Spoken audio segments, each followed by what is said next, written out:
জায়নের মনে হচ্ছিল তার শরীরের প্রতিটি কোষ কেউ হাজার হাজার সুই দিয়ে বিদ্ধ করছে।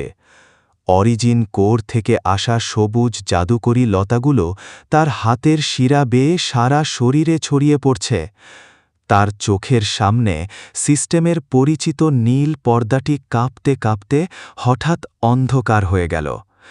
সিস্টেমের শেষ বার্তা, সিস্টেম ক্র্যাশ, সব ডাটা মুছে ফেলা হচ্ছে, রিবুট প্রসেস 1%, 5%। জায়ন, উঠে দাঁড়াও! মীরার আর্তনাদ শোনা গেল। কুটিরের দরজা লাথি মেরে ভেঙে ভেতরে ঢুকল শ্যাডো স্কোয়াডের 3 জন ঘাতক। তাদের পরনে কুচকুচে কালো বর্ম আর হাতে বিষাক্ত নীল রঙের খঞ্জর। তাদের পেছনে কুয়াশার মধ্যে আরও অনেক ছায়া দেখা যাচ্ছে। কাই তার বাঁশির ছুরি দিয়ে একজনকে ঠেকানোর চেষ্টা করল, কিন্তু তার শক্তি তখন ফুরিয়ে এসেছে। একজন ঘাতক বিদ্যুতের গতিতে জায়ানের দিকে এগিয়ে এলো এবং তার বিষাক্ত খঞ্জরটি জায়ানের বুকের দিকে তাক করল। ঠিক সেই মুহূর্তে জায়ানের শরীরের ভেতর থেকে এক প্রচণ্ড বিস্ফোরণ ঘটল।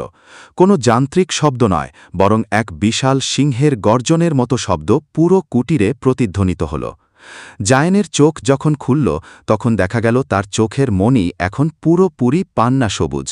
সে এক হাত বাড়িয়ে ঘাতকের খঞ্জরটি ধরে ফেলল। বিষাক্ত নীল ধাতু জায়ানের চামড়া স্পর্শ করার সাথে সাথেই বাষ্প হয়ে উড়ে গেল। সিস্টেমের নতুন পর্দা ভেসে উঠল, তবে এটি আগের মতো যান্ত্রিক নয়, বরং এটি যেন বাতাসের ওপর লেখা প্রাচীন কোনো পাণ্ডুলিপি। নতুন মোড, ন্যাচারাল সোর্স, অর্থাৎ প্রকৃতি। লেভেল 1, কিন্তু শক্তির গভীরতা অসীম। স্ট্যাটাস, আপনি এখন প্রকৃতির উপাদানের সাথে যুক্ত। জায়ান ঘাতকের কবজিটি সামান্য মোচড় দিল। এক মর্মর শব্দে হাড় ভেঙে গেল এবং ঘাতকটি যন্ত্রণায় মেঝেতে লুটিয়ে পড়ল। বাকি 2 জন ঘাতক থমকে দাঁড়াল। তারা বুঝতে পারল তাদের সামনে এখন আর কোনো সিস্টেম চালিত দুর্বল কিশোর নেই। তোমরা ভেবেছিলে আমি শক্তি হারিয়েছি?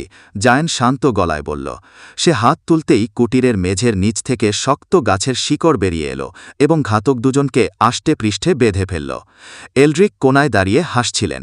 সিস্টেম কেবল তোমাকে নিয়ম শেখাতে পারে জায়ান, কিন্তু শক্তি আসে তোমার চারপাশ থেকে। তুমি এখন এই অরণ্যেরই একটা অংশ। বাইরে থেকে আরও বড় ধরনের রণধ্বনি শোনা গেল। শ্যাডো স্কোয়াডের প্রধান অধিনায়ক হয়তো বাইরে অপেক্ষা করছে। জায়ান তার বাবার দিকে একবার তাকাল। আরিয়ান এখন গভীর ঘুমে, কিন্তু তার চেহারায় এখন এক ধরনের তেজ ফিরে এসেছে। কাই, মীরা, তোমরা বাবাকে আর এলরিককে পাহাড় দাও। জায়ান বাইরের দিকে পা বাড়াল। আমি জেনোয়ার রাজাকে একটা বার্তা পাঠাতে চাই। তাকে বুঝিয়ে দিতে চাই যে আরিয়ানের ছেলে এখন তার নিজের শক্তিতে জেগে উঠেছে। জায়ান যখন কুটিরের বাইরে এলো, তখন দেখল পুরো কুয়াশার অরণ্য যেন তার আগমনে নড়ে উঠেছে। কুয়াশা তার চারপাশ থেকে সরে গিয়ে রাস্তা তৈরি করে দিচ্ছে। সামনে দাঁড়িয়ে আছে শ্যাডো স্কোয়াডের অধিনায়ক ভ্যাক্টর, যার তলোয়ার একাই 100 জন যোদ্ধাকে শেষ করতে সক্ষম। তোমার এই নতুন জাদুকরী খেলা বেশিক্ষণ টিকবে না জায়ান। ভ্যাক্টর তার তলোয়ার উঁচিয়ে ধরল। আমার তলোয়ার রক্ত চায়। জায়ান তার হাত খালি রেখেই দাঁড়াল। সে অনুভব করতে পারছে মাটির নিচের কম্পন, গাছের পাতার মর্মর শব্দ এবং বাতাসের গতিপথ। সে এখন আর সিস্টেমের ক্যালকুলেশনের ওপর নির্ভর নয়, সে এখন যুদ্ধের প্রতিটি মুহূর্ত অনুভব করতে পারছে। তবে তাই হোক, জায়ান মৃদুস্বরে বলল। সে শুধু তার একটি আঙুল দিয়ে বাতাসের দিকে ইশারা করল। সাথে সাথে এক প্রচণ্ড ঘূর্ণি তৈরি হয়ে ভ্যাক্টরের দিকে ধেয়ে গেল। শুরু হলো এক নতুন ধরনের লড়াই, যেখানে সিস্টেমের চেয়েও বড় হয়ে উঠল জায়ানের আত্মশক্তি।